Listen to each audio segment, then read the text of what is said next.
Di game kita yang kedua sudah dimulai juga. Apakah bertukar posisi kali ini Onyx? Oh, First pick masih. masih. Dan bahkan kali ini Baxia Kari yang di-ban.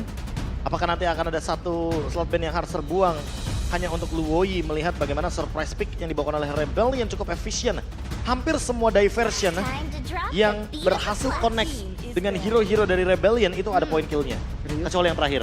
Yang terakhir, kalau Luoyi ban terlalu mahal, berarti Fredrin yang ingin mereka amankan. Baxia dibuang, Barats dibuang, yang tersisa paling-paling Akai untuk Vincent berarti. Kalau first picknya ke arah Fredrin. Tapi kalau ngelihat tipikal Onyx ya, kayaknya mereka tetap ya udah lepas aja Luoyi-nya. Kalau memang Rebellion pakai lagi, mereka punya antisipasinya sih. Yang pasti kalau memang mau ngelawan kayak tadi, midnya tuh harus yang bisa rotasi juga. Karena kalau tadi Angela sebenarnya memang global presence, tapi kayak nggak, bukan jadi solusi gitu loh. Setiap kali ada yang ditelein, nggak sempet gitu. Pas Iya, mau iya, masuk iya. keburu mati be. Dan harus ada yang instant kill juga sih. Damage burst itu jadi kuncinya kalau kita berbicara soal bagaimana perebutan dari poin-poin pick off yang tadi sudah sempat dijalankan dan berhasil menurutku. Ketika kita melihat bagaimana teman-teman dari Rebellion dengan strat yang begitu luar biasa. Oh, Fredrinnya dilepas. Masih ada Novaria, Arnold, Fredrin, Nova, Faramis juga, dan Fredrin memang semahal itu. langsung ya. First pick Fredrin, Ya kan? masih ngebuka lagi banyaknya hero nih kayak Vexana Arnold mungkin bisa Nova? jadi diambil kan. Novaria, Vexana Arlot. Aku lebih suka kalau seandainya Arlot Novaria sih kalau buat Swallow ya. Arnold, Nova, early-nya itu loh be yang gue ngeri. Iya, sama hero-hero jalan kaki itu kena Deadly Grabs. Ya kan? Iya sih, capek juga kena Terrify. Ya, tapi kan belum lagi seenggaknya knock nanti up. di pick yang ketiganya mereka bisa bawain Akai, jadi kayaknya nggak bakal masalah. Akai Arlot combo di early game lumayan bisa jalan, ada headbutt, ada heavy spin, 4 detik lumayan lama. Ya, ya, ya. Itu akan membuat Arlot dari auditisi jauh lebih leluasa. Jadi nggak cuma Fredrin Arlot combo, tapi buat sekarang kalau kita melihat ada, oh wait, terlalu cepet kah? Cici Angela kan? Oh, Enggak. Cici Angela, ya. Aku pikir langsung ke arah Cici dari Gord juga, jadi untuk backline-nya udah lebih aman buat Rebellion. Yap. Ini juga ada kemungkinan Cicinya bisa di mid lagi di ROM, tapi walaupun mostly ya memang ditaruhnya di ROM, bahkan jadi satu-satunya source Ya, damage ya. magic. Kalau ada hero-hero fighter kayak gini kayaknya buat Rebellion gak boleh buru-buru untuk decide sih. Aha. Bisa jadi malah nanti untuk mid lane, untuk XP lane nanti ternyata mid lane-nya dimainkan oleh Angela, Swallow yang bisa dibawakan kali ini. Karena dia dapetin last pick-nya juga dan Yuzong sekarang sudah mulai bertebaran nih. Dengan kemarin EVOS sempat ngebuka untuk Yuzong pertama di MPL season 13. Sekarang udah mulai kelihatan dan teamfight XP lane kembali lagi kah? Ya, tim 4 XP lane kembali lagi nggak cuma damage, makanya tadi ada lapu-lapu yang bahkan memenangkan match up melawan Pakito ketika 1v2 situation. Tapi tidak melupakan bagaimana Yuzong ini sekarang kayaknya tipenya tipe yang shotgun nih, bikinnya Hunter Strike, War X. Iya, Warwick sekarang Udah rata-rata. laris banget, kayak Oracle nanti urusan belakangan, apalagi nih, Brute Force belakangan, Dominance Ice belakangan, yang penting punya War X, tambahan spell vamp, ada true damage juga ketika stacknya maksimal. Naga bawa kapak jadinya ya. Wah, udah bukan naga bawa kapak ini namanya udah jadi aura kemarin tuh beneran tuh naga galak jadinya. Naga galak. Iya kan, ngeri banget memang dan Akai yang diambil ini buat Oh. antisipasi agresif untuk invade jungle-nya kan. Yap. Oke, Akai pick yang menarik ya. Masih melepaskan Arlot sebagai opsi juga. Karena kita melihat potensi dari Akai Arlot yang masih bisa dibawakan oleh teman-teman dari Rebellion. Dan bahkan sangat-sangat potensial untuk dibawakan karena pick 4 akan menuju ke mereka terlebih dahulu. Oke. Dan ya kalau untuk most used heroes ya dari kedua belah mid laner, antara Sans dan juga Swallow, ada Faramis dan juga Novaria. Yang sebetulnya juga ini kita masih belum ngeliat nih Novaria di ban. Karena tadi sama Onyx di Prayo ban loh, bahkan ban paling pertama. Iya ya, seandainya diambil pun kayaknya last pick deh paling sama Rebellion. Karena Angelanya ini dibikin flex dulu nih. Nah. Gimana caranya sampai akhir Onyx tuh masih nebak-nebak kemana arah Angelanya dan Arlotnya tetap di ban. Oh, dan bahkan Rebellion yang melakukan ban terhadap Arlotnya. Berarti ada chance kalau seandainya malahan Angelanya ini bakal menuju ke mid Di lane roam. seperti yang tadi kita sempat mention. Kalau seandainya ini di roam, mid laner yang bakal dibawakan sama Swallow berarti last pick lagi. Iya. Iya kan? Pokoknya dibikin sampai akhir tuh Angela nggak ketahuan kemana. Aha. Tapi Cloud ditutup. Marksman-nya mulai kena juga. Kemana ke Bruno deh? Bruno? ini hilang tiba-tiba. Kayaknya abis ini baru muncul deh Brunonya. Karena Cloud udah di ban, Kari juga udah di ban. Apalagi coba yang masih signifikan untuk di pick, kecuali Nathan. Ah. Untuk gold lane karena udah ada Angela. Dan kalau Angela di mid lane kayak yang tadi udah sempat kita proyeksikan, berarti Oh iya, benar. minim banget untuk magic damage dan akan mengandalkan Nathan sebagai magic damage dealernya. Atau Harriet lah ya. Herald juga oke sih, Herald Angela. Lumayan. Walaupun memang rata-rata kita ngelihat juga ke arah Cici di awal ya. Iya, Apalagi arah ada Yuzong juga, dia harus perhatikan untuk marksman-nya, tapi bro di ban. Cukup oke juga, dia pengen pakai marksman yang lumayan asuransi kali ya, biar nggak kepres dari early-nya. Dan dengan ban terhadap Brody berarti ini hero yang lebih safe juga buat Moai. Dia nggak bakal kalah terkena Master Assassin contohnya karena Brody dengan membawakan Master Assassin sangat-sangat menjengkelkan. Ramai banget. Bruno juga sangat-sangat oke untuk dibawakan di sini kalau misalkan emang Yap. bermain dengan Angela. Menurutku pressure yang paling efisien adalah ketika Brunonya bareng jalannya sama Angela sehingga nanti hero mid lane-nya mungkin punya jarak yang tadi dibawakan kayak Gord contohnya Yap. atau mau Luoi lagi tapi kalau Luoi kayaknya minim damage buat sekarang. Oke, dan Gord juga agak berat kalau ketemu sama Yuzong ya, tapi Novarianya Kena. yang ternyata kena ban. Dan ini juga sebetulnya dari Onyx masih nebak-nebak lagi kan, ini Angela mau kemana? Nebak atau sebenarnya bisa diarahin juga sih. Bisa ya? Kayak mungkin Kayak dipaksa ya? Iya, dipancing dipancing. gitu kan, biar kelihatan nanti bisa ditaruh di room. Ya dengan cara match up-nya dibikin gak enak juga. Jadi di mid-nya entah ditinggal-tinggal terus, makanya daripada gak works di mid, ya ditaruh room akhirnya Angelanya. Oke, ya sama-sama belum ada gold laner ya dari kedua belah tim. Masih disimpan juga. Tapi yang kebuka masih ada Bruno tadi yang sempat di-mention ya. Marksman ya. Aha, itu Bruno, juga Nathan. kalau nggak salah, Moai juga sering banget pakai Bruno sih. Tapi ternyata Harit untuk Iya, menutup iya. magic damage-nya. Berarti ada kemungkinan kalau seandainya ini benar-benar jadi Angela yang fleksibel banget dengan minimnya magic damage. Mereka akan bermain dengan durability juga. Shield dari Harit yang up-nya sangat-sangat powerful sekali dan ini menutup juga potensi untuk para marksman bisa mengungguli gold lane match up-nya kecuali kalau tiba-tiba cewek punya rencana lain dengan membawakan hero-hero yang match up melawan Harit ini kuat di gold lane walaupun harus mengorbankan physical damage deal-nya. Max Magic gitu. Magic Esmeralda gold lane pernah ada. Pernah ya? Tapi entah kenapa aku lebih suka Lunox gold lane. Hah? Kalau misalkan untuk match up lawan Harit ya soalnya ya. Iya, Brody-nya udah di-ban soalnya kan. Iya, yang iya. lumayan kuat gitu untuk lawan Harit di lane. Haja Beatrix. dan Beatrix. Gue tadi sempat berpikir kayak Beatrix memang lumayan safety, tapi level 4 deh. Dan lama banget. Iya Minimal kan? harus ada dua item dulu baru bisa ngelawan untuk Haritnya juga. Tapi yang pasti Beatrix ini ketika level 4, lane-nya dia tuh lumayan safety, clear-nya itu lumayan cepat. Jadi nggak bisa di-press juga menurut gua. Cuman kalau match up sama Harit dari level 1 sampai 3-nya tetap kalah sih. Ya, ini bakal jadi pick yang menarik kalau seandainya ternyata ya tiba-tiba ada pick terhadap hero-hero yang bisa mengganggu lini dari Beatrix-nya itu sendiri. Mungkin elemen of surprise yang bisa nge-follow up dari Haritnya. Let's say karena di sini masih ada Vexana, mungkin Vexana juga fine menurutku. Valentina. Jadi 3 magic damage sekaligus gitu loh. Iya, iya. Valentina juga ini bukan opsi yang buruk kalau menurut aku. Yap, Valentina strong mid juga hitungannya. Iya. Bisa fleksibel, bisa, Bisa ke arah copy Kaja juga nanti. ke arah dari Faramis juga oke harusnya. Oke, dan Minotaur Angela mid lane. Wow, cukup menarik kali ini karena magical damage-nya sudah ditutup di gold lane dan muncullah Angela mid lane kembali. Tapi cukup berani dari Auditizi membawakan Minotaur berarti Coach Chico, Coach Vivi sudah mempertimbangkan tentunya. Kalau Minoan Fury ada 3 fase dan fase yang ketiga itu bisa di cancel bahkan sebelum knock up airborne-nya bisa terpicu dengan menggunakan Divine Judgment. Betul, cukup setuju juga. Dan lagi-lagi nih untuk early game-nya, memang dari gold-nya menang, tapi rotasi dari Minotaur pun gak boleh sembarangan. Karena match up-nya juga lumayan kan, Kaja tipikal hero poke yang dahsyat banget dan hati-hati mid lane. Faramis terhitung hero yang clear-nya cepat. Oke. Dan jangan lupakan juga untuk prolong team fight ya. Ini ada kekuatan lebih lagi dari sisi Onyx. Dan kita akan melihat seperti apa match point karena satu kemenangan sudah di depan mata harusnya untuk Rebellion. Mampukah rapor merahnya bisa diperbaiki? Ataukah Onyx mereka akan bangkit di game yang kedua dan ini dia game yang kedua di match yang pertama MPL Arena. Mana semangatnya? Mantap. Langsung kita mulai dari game yang kedua. Wah ini penentuan sih, entah kenapa nih Be. Akhir-akhir ini kok gue ngeliat Onyx kayak beda banget ya. Atau masih coba untuk adaptasi dengan strategi-strategi barunya yang ingin dibawakan. Hingga akhirnya mereka kembali ke strategi Fredrin power mereka, Lin.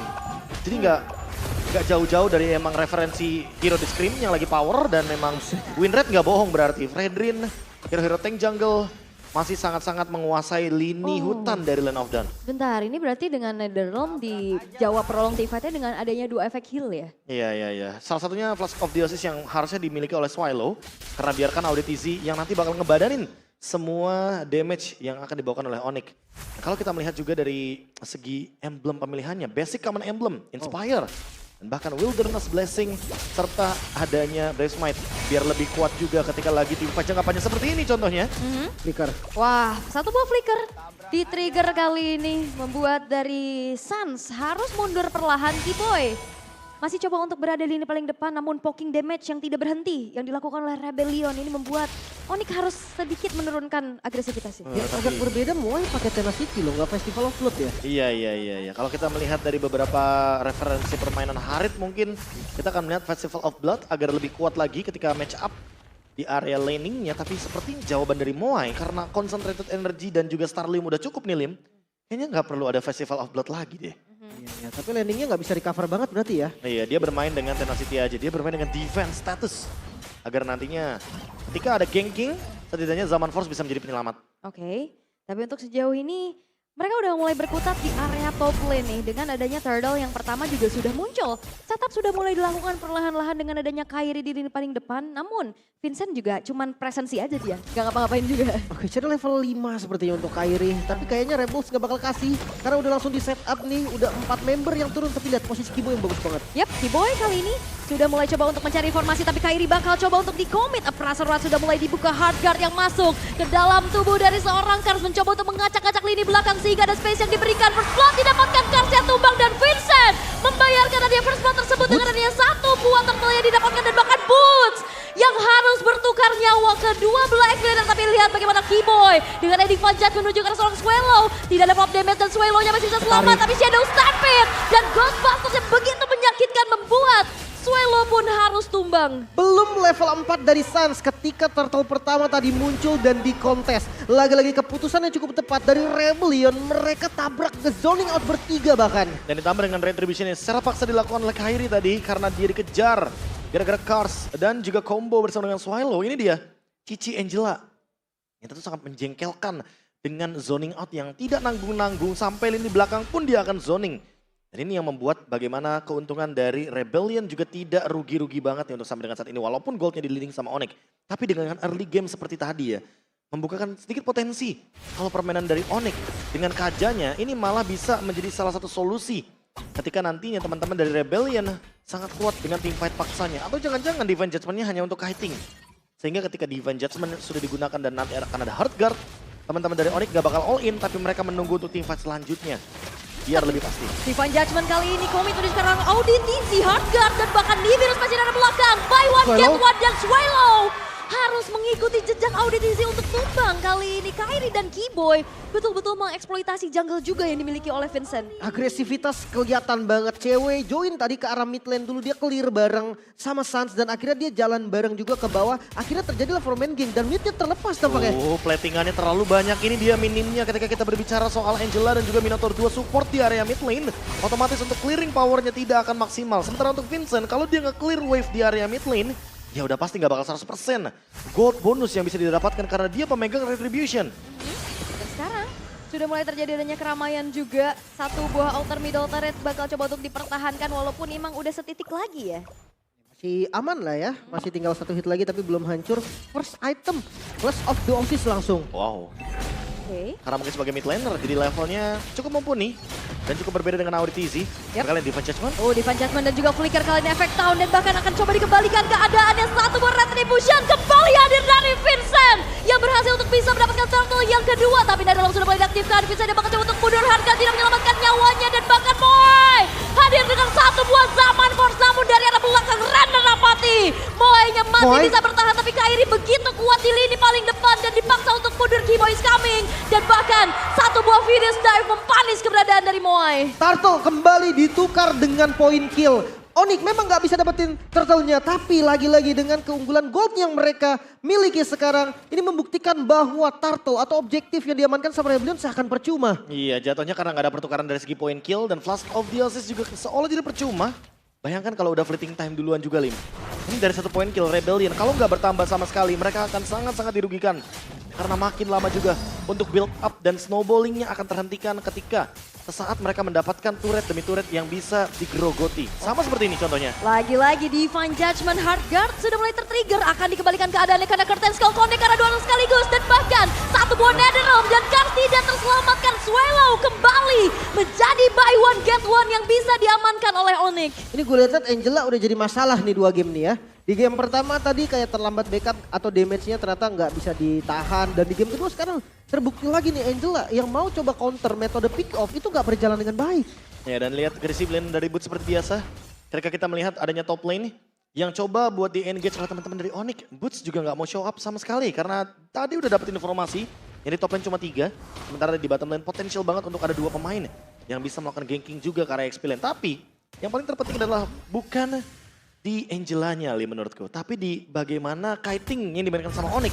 Ini terlalu cerdik. Mereka juga bisa terbilang licik, kenapa? Karena emang mereka udah tahu ketika nantinya Angelanya udah muncul, mendingan tarik mundur sedikit. Ketika mereka ternyata masih mau ngelawan untuk maju, nah itu kesempatan buat Onyx ngelakuin counter setupnya. Paksa out position dulu ya, Paksa baru out of punish. position dulu, semua battle spell keluar, semua ultimate keluar, utility nggak ada, balikin. Dan sekarang Kairi tidak akan melepaskan turtle-nya. Karena kalau ngelihat tadi kontesnya, Vincent masih on point dan sekarang kembali dengan adanya satu buah heavy spin Heartguard dari arah belakang dan bahkan kali ini Swallow yang berhasil untuk bisa mendapatkan satu buah turtle-nya. Killing spree dapatkan oleh cewek di spare stop dan bahkan kali ini Auditisi dipaksa untuk mundur, zaman for dibuka tapi lihat bagaimana Moy-nya tertangkap. Double kill diamankan oleh cewek dan Rebellion dipaksa untuk mundur. Terlalu free hit dari ceweknya. Mungkin lagi-lagi objektif diamankan oleh Rebellion tapi mereka selalu rugi nih dari trade point killnya. Ya dan lagi-lagi masih dengan 1 point kill dari Rebellions. Mereka benar-benar kesulitan untuk mengejar ketertinggalan dengan adanya trade objektif yang terlalu mahal. Walaupun turtle didapatkan, tapi lagi-lagi mereka kalah dari segi teamfight besarnya. Dan dengan kehadiran dari Netherrealm, Faramis Suns ini benar-benar memperlama sekali teamfight jangka panjang yang harusnya emang dibawakan oleh Rebellion dengan heal up-nya. 2 heal up jadi seolah percuma dan 2 Flash of the Oasis. Auditisi menurutku ini tidak membuat efisien tapi pick off masih dijalankan. Satu buah Divine Judgment menuju ke arah seorang Kars tapi backupan yang dilakukan dengan Heartguard. Begitu on point sehingga tidak dikomit juga oleh pemain-pemain dari Onyx. Cukup membait saja ya, Heartguard-nya juga tertrigger. Cooldown dari Divine Judgment ditukar dengan cooldown dari Heartguard. Ya sebenarnya memang dua-duanya skill yang cooldownnya lama kan. Iya. Tapi ya itu udah kelihatan nih memang tarik ulurnya Onyx ini yang harus perlu diperhatikan sama Rebellion. Karena dari tadi Onyx ketika Divine Judgment dan terpicu ada Heartguard di sana, mereka nggak mau langsung buru-buru untuk eksekusi dan 2 Flask of the Oasis. Ini alasan Lim kayaknya kenapa tadi di bottom lane Auditisi sangat-sangat rapuh sekali tanpa adanya penjagaan dari item tank. Sehingga kalau kita lihat juga nih, dari replay, dari Samsung Galaxy, ini benar-benar semuanya bisa ditahan damage-nya. Tapi Auditisi lihat di depan, dia sangat-sangat rapuh sekali dan tidak memiliki pertahanan yang cukup. Teamfight? Oke, dan kita akan kembali dengan adanya satu buah team fight. Vincent, HP-nya sudah mulai tergerus, dipaksa untuk mundur, tapi ternyata Swallow-nya tumbang. Ya, 4 kali terpick off ini mahal. Lihat skornya cewek 5-0-6. Wow ini skor yang bagus banget sebenarnya untuk gold laner juga. Apalagi kalau ngomongin Beatrix. Nerf terakhir Beatrix itu bikin Beatrix bukan nggak bisa dipakai, tapi lebih scaling.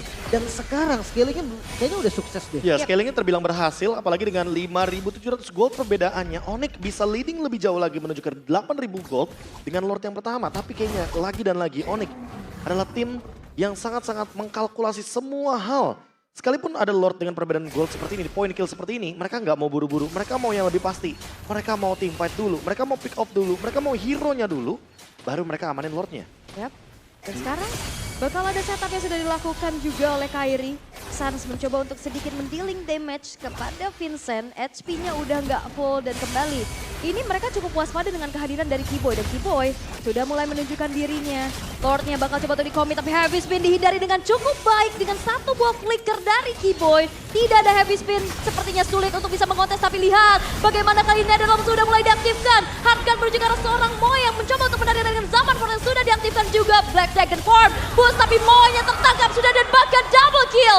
Diamankan oleh cewek kembali. Buy one, get one free. Lagi-lagi bait yang cukup baik, heavy spin dari Vincent yang sudah cooldown menjadi awal dari komitnya Onyx untuk dapetin Lordnya. Dan ini bakal jadi free Lord yang benar-benar gak bisa dikontes karena Rebellion sedikit dia maju ke depan, salah langkah dan malah terpunish. Lagi-lagi harus kita bilang kalau seandainya Swallow yang menjadi korban, Auditizi butuh jadi badan. Karena tidak ada yang bisa membadani dari teman-teman Onyx dengan damage yang begitu tinggi dari cewek. Dia bahkan sudah hampir selesai dengan semua item yang dimiliki. 9.000 gold, OTW 10.000 gold. Onyx seolah-olah membalaskan apa yang dilakukan oleh Rebellion di game yang pertama. Sangat sama loh ini dari keunggulannya. Karena memang perbedaan di turret aja nih, turret Onyx ada yang hancur juga. Tapi dari Lord yang pertama mulai hadir kali ini dan coba untuk menabrak dari base turretnya. Oke, bakal coba untuk dikawal perlahan-lahan oleh pemain-pemain dari Onyx. Dan juga Rebellion, defensif seperti apa yang akan bisa mereka lakukan karena base turret dari bottom lane pun tidak terelakkan lagi kepergiannya. Wah, satu base turret di Lord yang pertama ini udah untung banget sih. Bahkan lihat Onyx masih mau coba nampaknya. Perlahan masih memberikan pressure dengan cukup besar. Vincent mencoba untuk maju, Retribution Sakit. terdengar dan bahkan kali ini dengan adanya satu buah Divine Judgment. Vincentnya terpanis, Kars masih mencoba untuk mundur saja. Vengeance diaktifkan, Heartguard sudah mulai membuat adanya satu penyelamatan kepada seorang Kars. Wah, ini bakal diterusin harusnya karena mereka lagi unggul dari poin jumlah juga. Bahkan Kiboy kontrol ke arah top lane-nya, menunggu wave minion datang dan mereka mungkin cicilin lagi dari base turret-nya. Ini jatuhnya pengen nge-push 2 lane yang tersisa karena bottom lane udah super minion. Oh, di commit. Black Dragon Form sudah mulai mengudara perlahan-lahan, memberikan gertakan saja menzoning pemain Rebellion sehingga tidak bisa mempertahankan kembali dari base turretnya. Oh my god, 3 base turret bahkan. Lordnya memang sudah gugur tapi mereka tetap bisa dapetin 2 base turret. Sekarang lihat keunggulan gold yang sangat-sangat mengerikan. 11.000 gold. 11.000 gold dan masih bisa lebih buruk lagi untuk Rebellions. Karena kali ini kalau kita lihat dari Onyx, mereka benar-benar langsung coba untuk menguasai dan melakukan hal yang serupa ketika Rebellion berada dalam winning condition. Mereka makan semua monster jungle-nya, mereka bikin teman-teman dari Rebellion Esports gak bisa keluar dari zona amannya. Dan dipaksa untuk teamfight di dalam area base aja, gak boleh masuk ke dalam lini jungle. Karena semakin dalam jungle coba untuk ditelusuri oleh teman-teman dari Rebellion, mereka akan bertemu dengan kawanan dari sang landak. Dari item, ya udah pasti teman-teman bisa lihat sendiri kalau seandainya cewek hampir full item. On the way Husklaw sepertinya, dengan item lifesteal paling terakhir, walaupun udah di nerf dari segi attack speed, tapi jumlah persenan lifesteal yang bisa didapatkan masih cenderung dominan. Dan Oracle sih menurutku. Oracle sehingga membuat heal up dari Kiboy dengan balance defense-nya. Magic defense, physical defense, cooldown reduction juga membuat defense judgment makin lebih mudah. Iya, dengan Lord yang sudah muncul sekarang, Rebellions mereka nggak punya pilihan sepertinya. Melepas adalah pilihan terbaik sampai saat ini karena kalau di kontes pun bisa jadi endgame bahkan. Berat sih ya, dan lihat bagaimana Sans sudah melakukan zoning out kembali, membuat dari Rebellion ini susah banget buat keluar. Sans back on track ya. Iya. Recall-nya mana ini? Kok kagak dipencet nih? Gue Belum, nungguin belum, dari tadi. belum. Agak beda ya, stiker mainnya. Oh, bulan puasa, Be. Oh. Ramadan. Mungkin recall-nya kalau misalkan Onyx bermain ini kali ya, bermain setelah berbuka puasa kali ya. Match 2 berarti. Oh beda ya, beda mode ya. Beda mode kayaknya. Oke, tapi dengan Lord kali ini Trillian Push mungkin yang akan dijalankan juga oleh teman-teman Onyx. Mampukah mereka close gamenya atau Rebellion yang bisa untuk defense? Karena berbicara tentang high ground mereka cukup terbatas ya. Dan sekarang Lordnya sudah mulai masuk, Retribution terdengar. Vincent kali ini mencoba untuk menjepit Kiboy. Flicker dikeluarkan untuk bisa mundur Moai. Dengan adanya satu buah harga di dalam tubuhnya melakukan defense, Lordnya terclear tapi base cukup terbuka. Dan bahkan kali ini Karsnya gak bisa kemana-mana, legendary coming from cewek. Base terbuka dengan cukup lebar, tersisa 3 pemain saja. Dan Onyx memaksa sang banteng biru ke game yang ketiga. Satu sama Israel, bahkan hanya 1 poin kill saja yang diberikan untuk Rebellion. Membalas apa yang dilakukan Rebellion di game pertama, sang Raja Langit masih cukup kuat. Seperti kata-kata Kiboy di beberapa interview, aman aja. Apakah emang itu adalah sebuah pertanda? Kalau memang gamenya akan tetap aman aja walaupun Onyx kehilangan 1 game di game yang pertama. Tapi lagi dan lagi, pick off dibalas dengan pick off, Kaja play. Dengan Angela yang kayaknya masih terlalu kontradiktif dan Angela sepertinya malah menjadi keeper night bagi kedua belah tim. Soalnya kemarin kalau kita lihat juga tipikal dari Rebellion di saat tidak membawakan pick off seperti membawa Minotaur, itu hasilnya juga nggak positif sih. Entah kenapa ya Minotaur di MPL ini gue ngeliat kayak banyakan lose-nya daripada win-nya. Karena mungkin initiate-nya yang terlalu terbaca, nunggu sampai hentakan ketiga. Itu mungkin yang bakal jadi celah juga, apalagi tadi ada Divine Judgment. Nah beda sama Tigreal kan, Tigreal Implosion cuma mengadakan flicker langsung ada efek stun yang terlebih dahulu. Itu Dan dia. itu mungkin salah satu alasan juga. Tapi aku lebih mempertanyakan juga sih, 2 Flask of the Oasis. ketika cooldownnya bukan cooldown item, tapi cooldown hero. Makanya kan, Ini yang mungkin menjadi sebuah pertanyaan. Dinamika penggunaan Flask of Dionysus untuk Minotaur, kalau dari yang aku lihat, kalau kita berbicara referensi, kita sedikit abroad ke Philippines. Buset. Itu Minotaur-Minotaurnya rata-rata bikin item tank dulu, ya kan, 4 item tank, baru nanti item terakhirnya penutupnya setelah Immortality, baru Flask of Dionysus. ya bahkan kalau ngomongin item tanknya, sekarang Iya. tuh rata-rata gue liat Oracle, Be. Orang itu Untuk udah pasti. Minotaur ya. 1860, Iya. sangat murah sekali. Terus efeknya juga bisa buat heal-nya, terus defense-nya juga Lebih dua-duanya balance, kan. Itu iya yang kan? bikin enak. Atau kadang masih ada yang dominance juga sih, tergantung sama situasi Tergantung juga. lawannya. Kalau emang lawannya healer atau bahkan hero-hero attack speed, kayaknya aku lebih setuju kalau misalkan dominance ice. Cuman Flash Dovsis di item pertama, Be. Itu yang alasan kenapa tadi kayaknya kita cukup kaget kenapa Minotaurnya semudah itu untuk dihancurkan di area bottom lane. Yep. Padahal kalau kita melihat itu udah ada hard guard juga. Ternyata ya jawabannya adalah karena memang tidak ada item defense yang terbalur di dalam tubuh dari Audit Easy. Dua Flask of Dionysus yang menurutku terlalu terburu-buru sehingga efisiensinya itu hanya ke beberapa hero aja, tidak ke semua hero. Karena lagi dan lagi cooldown dari Flask of Dionysus itu 60 detik untuk satu hero teman-teman. Jadi kalau seandainya satu hero ini udah digunakan, ya dia dalam 1 menit nggak bakal bisa Benar. menggunakan kembali. Walaupun ada 2 jumlah Flask of Dionysus. Oke. Iya, Stuck seperti itu, stuck mainnya. Dan juga kayak Rebellion kena hating terus ya. Dari tadi kita lihat pancingan-pancingan. Mungkin karena referensi gameplay di bawah, ketika ada Divine Judgment langsung di all in 4 pemain, itu ya hard guard-nya juga langsung seketika hilang percuma. Nah, ketika diselamatkan untuk kedua kalinya, ketiga kalinya, keempat kalinya, ternyata teman-teman dari Onyx cuma bermain-main aja. Divine Judgment dilepasin. Ternyata mereka cuma mau kiting di sana. Bener, cuman Nggak mau mancing lebih. source-nya doang kan. Iya. Belum lagi cewek yang free hit banget, Be. Kayak gue nggak Iya. ngeliat bisa dijawab gitu loh dari Kici bareng Angela ini, nggak tahu kenapa tapi nggak bisa ngincar ke cewek. Karena jawabannya heptasis sih, kalau misalkan kita melihat dari awal. Dan ini dia, player of the game yang jatuh ke tangan dari cewek dengan 9 point kill, 0 death, dan 7 assist.